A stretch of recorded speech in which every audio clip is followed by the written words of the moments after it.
Mr. Vikram Nair.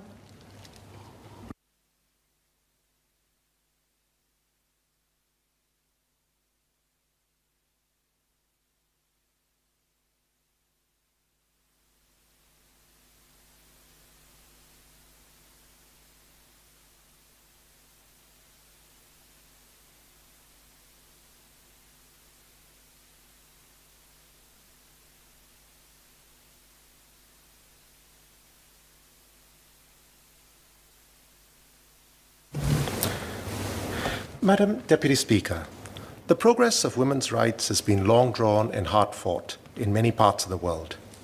Even in developed countries like the UK and the US, women obtained only basic legal rights such as the right to vote in 1918 and 1919, respectively, thanks to the efforts of early women's rights activists like the suffragettes the century before that. Now, around the 1960s and 70s, women's movement started taking off again in the Western world, and as the movement focused on political and economic rights and substantive equality. Helen Reddy's famous song, I Am Woman, was from this era in 1971, topping the charts in 1972. Singapore had a jump start in women's rights with the Women's Charter in 1961, which was focused on legal equality for women. This included making polygamy an offense, prohibiting marriages between close relations, and including a minimum age for marriage. So we can imagine some of the issues that were present at the time. Consent of the married couple was also made a requirement. Rights and duties of husbands was legislated for, and protections were put in place in the event marriages broke down. This legislation was groundbreaking at the time, forcing many established practices to change. Since then, women have made leaps and strides in the journey to equality. Now, I have seen this in my own family. Both my grandmothers had their education cut short in primary school as a result of World War II. After the war, neither returned to school. One was told that being too educated would make it more difficult to get married. The other, who was the eldest child in her family, had lost her own mother and had to take care of her younger siblings, so she took on a caregiving role as a young teenager. Their children, my parents' generation, were born during the post-war baby boom. The daughters of that generation, unlike their mothers, had the opportunity to attend and complete school. In fact, primary school was mandatory for many of them. My maternal grandmother, who was an excellent cook, refused to allow any of her 4 daughters to assist in the kitchen, insisting they study instead. This generation of women who joined the workforce in the 1970s and 1980s were more economically independent than the generation before them. This period also saw women become global leaders.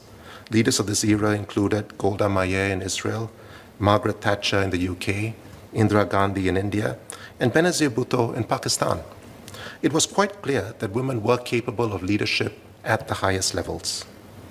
Now, in my household, my father and mother both supported each other in caregiving and providing, and they also had support from our grandparents. In contrast to my mother, who was kept out of the kitchen by her own mother, my mother actually got me my very first cookbook back when I was in primary school and encouraged me to try out the recipes. When my mother went off to further her studies for 3 years while my brother and I were in primary school, my father and his parents played the main caregiving role. Essentially, I grew up without too many stereotypes on male and female roles, and believing that women could do and achieve anything men could, and likewise, that men should play a part in the household. In primary school, I was fortunate to be in the top class in my primary school, but boys were outnumbered by girls 2 to 1. I went to an all-boys secondary school, but in junior college, again, I was outnumbered in class, boys to girls, 2 to 1. So in university, all around me, women were very well represented, and the law faculty had around equal numbers of men and women. However, after entering the workforce and starting my own family, I realized that women still face obstacles to attaining substantive equality. There are not as many women in leadership positions in organizations, and women still end up being the primary caregivers for children and the elderly. Usually, because they are the primary caregivers, they will drop out of the workforce or work part-time at some stage in their working lives, which in turn feeds into more difficulties getting back into the workforce. These issues are often more difficult to solve as they involve changing not just laws, but social attitudes and invisible barriers or glass ceilings. Now, these have been matters that the government has continued to focus on over the years. Last year, for example, the government started conducting a series of dialogues called Conversations on Women's Development. And as Ms. Sun Xieling mentioned earlier, I think there were 160 such talks. Now, I attended one of these dialogues along with Minister Indrani Raja with Indian and Sikh women, organized by Sinda, Reach, and the Young Sikh Association. Madam Deputy Speaker, I will continue in Tamil. நானும் குமாரி இந்திராணி ராஜா அவர்களும் பங்கேற்ற இந்திய பெண்களுடனான இந்த உரையாடலில் நாங்கள் சிறிய குழுக்களாக பிரித்து ஒவ்வொருவரும் சமத்துவத்தை அடைவதில் பெண்கள் எதிர்கொள்ளும் வெவ்வேறு பிரச்சனைகளை கவனம் செலுத்தினோம். சமத்துவத்திற்காக சட்டங்கள் நடைமுறையும் இருந்தாலும் கூட குடும்பம் மற்றும் சமூக எதிர்பார்ப்புகள் பெரும் மகளில் மாறவில்லை என்பது பெண்கள் எழுப்பிய பிரச்சனைகளை ஒரு வகையாகும். தனது 30 வயதில் அறிவியலாளராக இருக்கும் ஒரு பெண் தனது குடும்ப உறுப்பினர்கள் இன்னும் திருமணத்தையொட்டி தனக்கு அழுத்தம் கொடுத்து கொண்டிருப்பதாக குறிப்பிட்டார். தாம் சந்திக்கும் ஆண்களில் பலர் தனக்கு முனைவர் பட்டம் இருப்பதை கண்டும் ஆராய்ச்சியில் ஈடுபட்டிருப்பதை பார்த்தும் மிரள்கின்றனர் என அவர் குறிப்பிட்டுள்ளார். வேலையிடத்தில் பாரபட்சம் தொடர்பான விவகாரங்களை பற்றி பல பெண்கள் கருத்துரைத்தனர். கர்ப்பிணி பெண்களுக்கு எதிராக பாரபட்சம் காட்ட முடியாது என்பதில் சட்டம் தெளிவாக இருக்கிறது. இருப்பினும் சட்டம் ஒரு புறம் இருந்தாலும் கூட முதலாளிகள் சில நேரங்களில் ஒரு பெண் கர்ப்பமாக இருக்கும் போது அவர்கள் தங்களின் அதிருப்தியை வெளிப்படுத்துகின்றனர். இது குறிப்பாக சிறிய நிறுவனங்களில் தங்களுக்கும் தங்களது முதலாளிகள் மற்றும் சக ஊழியர்களுக்கிடையே அழுத்தத்தை ஏற்படுத்துகின்றன என்று சில பெண்கள் சுட்டிக்காட்டினர்.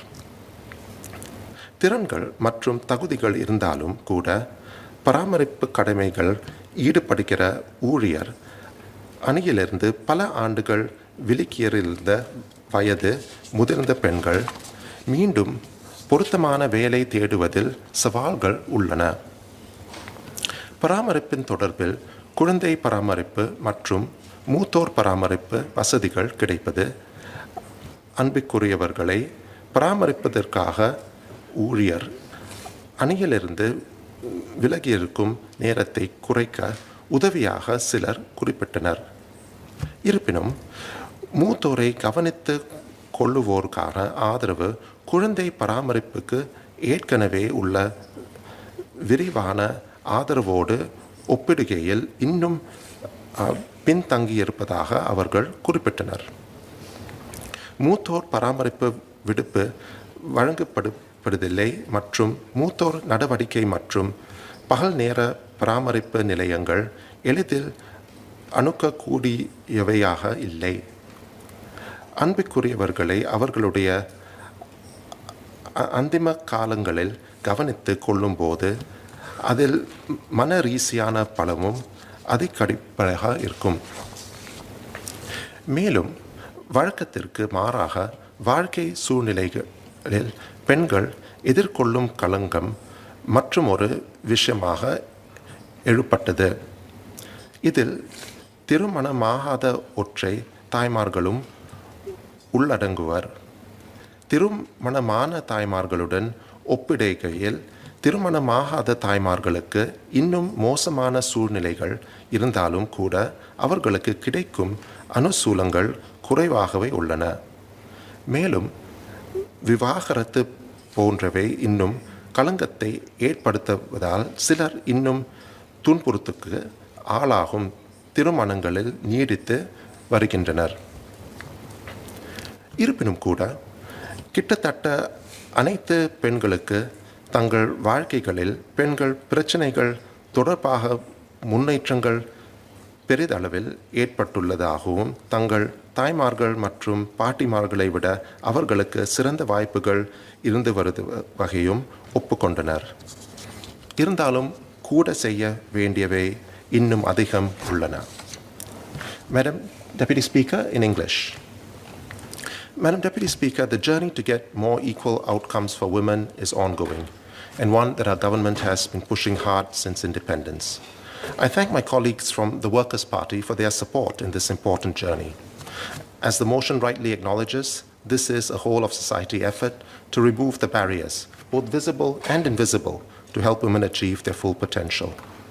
I would, however, like to go a little further and would like to see action and concrete steps to help remove these barriers. In relation to this, the government had announced in September last year that it would be presenting a white paper arising from its findings from the conversation on Singapore women's development. Now, many conversations with different groups of women have been taking place, similar to the one I mentioned earlier, and I expect there will be interesting insights from all of these conversations. What I hope is that the findings in these dialogues can be converted into action plans. Madam Deputy Speaker, in line with the above, with your permission, I would like to propose to amend the motion. And I have a copy of the amendment.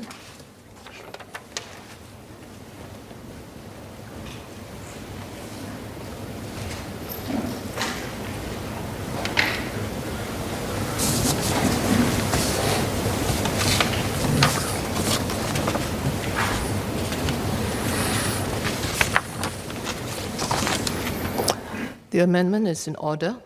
Are copies available for members? Yes, I've given copies to the clerk for distribution. Right. Distribute.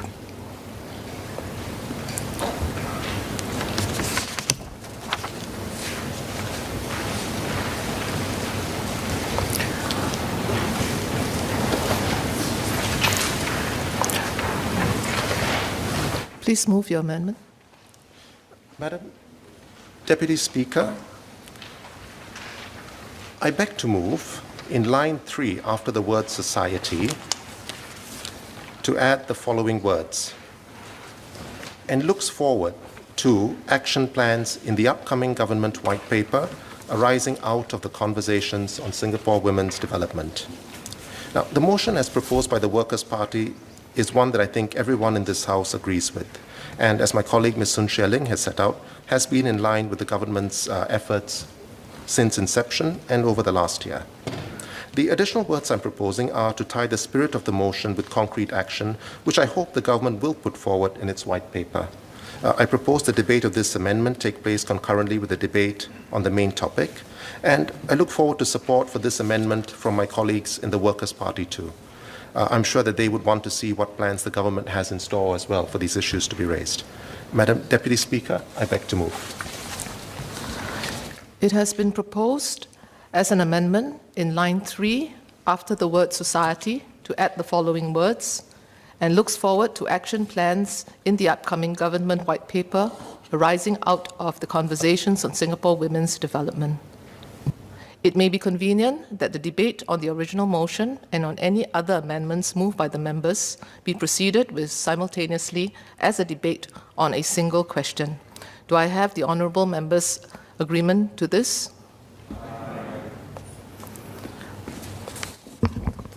The question is that the words proposed to be added be there added.